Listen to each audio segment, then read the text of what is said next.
Drucker Forum TV continues, and we happen to grab Pierre Le Manh, the CEO of PMI, out of the panel this morning. How'd that panel go? Was it fun? A lot of fun. You know, I usually don't like that slot that much, the first one in the morning when people are still sleepy. Yeah. But You're welcome. Well, yeah. We try to keep him on his toes. No, I appreciate it. Obviously, the CEO of Project Management Institute, PMI for short. And can I start out with a really silly question? Is that okay? Yeah, if I don't have to answer, then it's fine. So, why isn't this is where I want to start. Why isn't every leader a project manager? I think maybe we start out with a technical definition, because I'm reading through a lot of your work, your LinkedIn posts, and I'm thinking, I have this feeling that every single leader should probably be, at least in some capacity, a project manager. So can we define what you guys call a project manager, and why isn't every leader one? So I think we have to distinguish between project management skills that are in fact useful to a lot of people, not just leaders. You know, all of us need to have some project management skills, including in our day-to-day life. But if you think about project professionals, people who do this for a living, day in, day out, they manage projects. That in itself requires proper training and practice. You know, that's the difference. Yeah, so it's about proper training and practice. So, does the definition, though, of project manager need to expand? Does it need to change? Because what you just said right there, my word, it feels like every layer of leadership should be trained in that. So does it need to expand and change over the next 10 years? Well, you're right that the world needs transformation. We are aware of that. And of course, disruptions, regulations, everything pushes everyone and every organization to transform. So the ability of an organization to manage successfully its projects is critical if you want to win in a competitive landscape. And it's true as well for governments, it's true for NGOs, everyone has a transformation agenda. So you're right, the ability of organizations to manage projects successfully is critical. But to do that, you still need to have some people who are really doing this as professionals, and then they will guide the entire organization, because it takes time to learn how to manage projects successfully. Oh, that's good. So you need the people that focus on it. You need those people who are focused on, here's the date, kind of Drucker's SMART goals, but here's the date, it needs to get done, and here are those individual elements to get you there. You need those people that remain focused on those objectives. By the way, it's not always a date. Interesting. Some projects have some projects have a launch date, but you have projects that are constantly evolving. Let's think about tech, for instance. You launch a new app, a product. That is a project in itself, but there will be a date when the product goes out, but then it will be refined, you know, like in a very iterative way or incrementally. So this notion of a life cycle of a project has evolved enormously in the last decades. Yeah, that's a really good point, because it's not really these specific end dates anymore. It's just monotonous and never ending. It depends. You know, if you have the Olympic Games, there's a date for that usually. So you got to be ready for that date. But for a number of projects, the end date or the life cycle is not that clear cut, right? It depends a little bit on forces that are external to the organization. Clients' demand, regulation, AI, any disruption may create some changes in the design, in the life cycle of the project, and as a project professional, you need to be able to manage that way. That's what we call agile, right? The way you are able to introduce some flexibility and agility in your system and processes to get this done. So here's a question then, with the change in going from project to product, right? Which is what you said, which is actually, I love that, project to product. With that change, and with timelines kind of getting blurry, I kind of feel like some leaders have taken that almost this vague, middle, mysterious work where nothing really gets done, and it's always kind of, there's almost no accountability in some cases. Are you seeing this project to product move lead to kind of this vague area of no responsibility, no accountability, where people can just kind of come and work on the thing of the day and they're never held to a standard? Do we risk going too far that direction? Yeah, first of all, I'm not saying that all projects are evolving into product management. You know, this is true in some industries, true for certain type of projects, but if you run infrastructure projects, you know, you don't really think about a product that will evolve all the time. I mean, the life cycles will be much clearer in a way, and then there will be some maintenance, but there's still this notion of a project with a start date and an end date. So it's the evolution to product manager or to product management is only true for certain types of projects and certain industries and certain type of situations.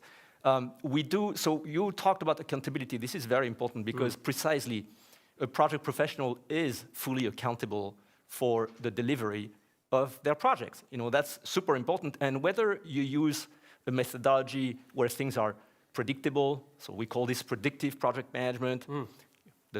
Think about having a clear plan and then you execute on the plan. Whether you do this or you use more agile approaches where things are more incremental and iterative, the accountability remains the same. Yeah, very interesting. So I want to move on to a new topic. I know you travel a lot. So first of all, are you tired? How you doing? I'm always the same. I think this is my usual state, so I don't think about it. It's in the head. So obviously we've tried now. We did the great remote work, and dare I say remote project management experience or experiment, I guess I should probably call it. So there's a very, very big question there, which is, do projects get done with remote teams as effectively as face-to-face? Because you spend a lot of your time face-to-face and investing in people right in front of you. Did we try the remote thing and did it work, or do we need to go back to face-to-face to get stuff done? So first of all, project professionals have been used to work with distributed teams for a long time. So that was not totally new for them. And it's kind of, if you think about it, logical in a way. If you form an operating team, so a team managing a business, you probably want them to be as much as possible in the same areas, in the same places. But a project, people were thinking, this is temporary. This usually has an end date. So it's okay to have teams distributed, and you need experts that may not be available everywhere, right? So project people, project professionals, were very well prepared when remote work became the rule, for a while at least. So it's not that they did not have to adjust, because of course there is some adjustment there, but it was not as massive as you could see in other types of professions. Now, that being said, PMI, for instance, we have about 800 full-time employees, and we have thousands of volunteers who lead our local chapters in all countries in the world, or relationship with large corporations, governments, everywhere. We are a super distributed company, and in fact, during the COVID, what happened during the pandemic, we actually shut down our offices, and we only kept offices in China where, frankly, remote work is not particularly appreciated there. But outside of China, we don't have offices anymore, and we actually meet in places like today here at this forum. Some of us are here, and then next week and the week before, we have those events where we actually meet, but we do not have offices anymore. And I'm not saying there are not some complications that come from that. There are many complications, but it also enabled us to have a more diverse workforce. We used to have our headquarters in Philadelphia in the US, but we're a very global organization. So being fully remote has enabled us to recruit talent everywhere. And that has been also a massive upside for us. So we try to live in this environment. And of course, we talk a lot about the effects of remote work. It's more difficult to connect. It is a little more difficult to get this sense of belonging. It is, for leaders like me and my team, it does mean that we have to travel as well to make sure we do have some face-to-face time with people, with our employees, with our community as much as possible. So you mentioned the complications of connecting and belonging. What's the rhythm? Is there a rhythm that PMI, yourself, you're like, there's maybe this rule that you abide by, like you should meet quarterly, or you should meet when it gets to this point, or is there some magic formula that you've developed or that you use? Not really. I mean, my executive team and myself, we meet once a month in person, usually in New York. So everybody flies in. I live in New York, so it's easy for me. That's one travel that I don't have to make. Sometimes in a different city as well.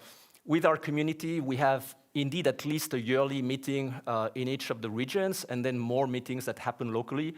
I have set a rule. So the problem, is that it is not very homogeneous. So some of our people, some of our employees tend to travel a lot because this is the nature of their jobs, and they do meet with people, so they feel this sense of belonging constantly nurtured. But we also have people, and we have to recognize that, who do jobs that do not necessarily require meeting with people. Think of accounting, and even people doing development, software development, these people, unfortunately, do not have that many opportunities to meet with others. So we have set a rule that at the very least, once a year, you need to be in person somewhere meeting with your team.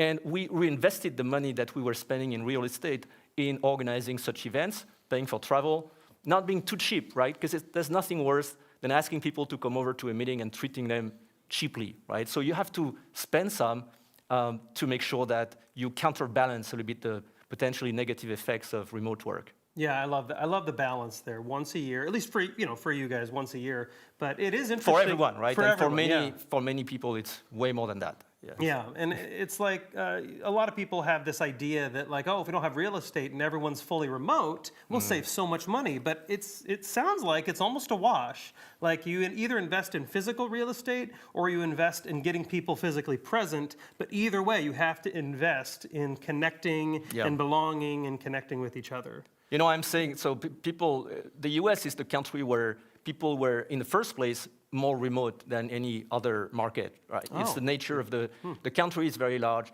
Teams were already very distributed. So, of course, when COVID happened, people realized that, oh, they were working remotely with people, but even before, they were already working remotely with a lot of people on their own teams. So now a lot of CEOs want people back, and they say that people are back, but frankly, when I visit other companies, especially in New York, and I walk around, it's empty. Oh. You know, that's the reality. So at one point, someone is going to make the decision, do we need these empty offices everywhere? Now, the question is, don't get tempted. Resist the temptation of taking that money and just putting it down to your bottom line. Like some of that has to be reinvested, if not all of it, in in-person events or other things, development, anything that connects people together, because otherwise, long-term, I feel, it's going to be more difficult for organizations to stick to their purpose, make people engaged, happy, and then what happens if people are less happy, less engaged, is that your organization is going to be less resilient. So last minute here with you, Pierre, but you have some really simple advice for getting ahead in any organization. With our last minute, can you share that briefly? I love this advice. Say it again. Yeah, so you have some really simple advice for getting ahead in any organization about inheriting a mess. Can you explain what that means? Oh, yeah. You mean like how do you become a CEO? First of all, you have to really want that and think hard about it because it's a very specific kind of life and maybe not the thing that is going to make you happy. Yes, when people ask me, how do you move up the ladder in organizations, I usually tell them two things. First of all, growth and comfort don't go very well together. So you have to force yourself once in a while to take a risk. You know, change company, change sector, change country, do something that is going to take you outside of your comfort zone.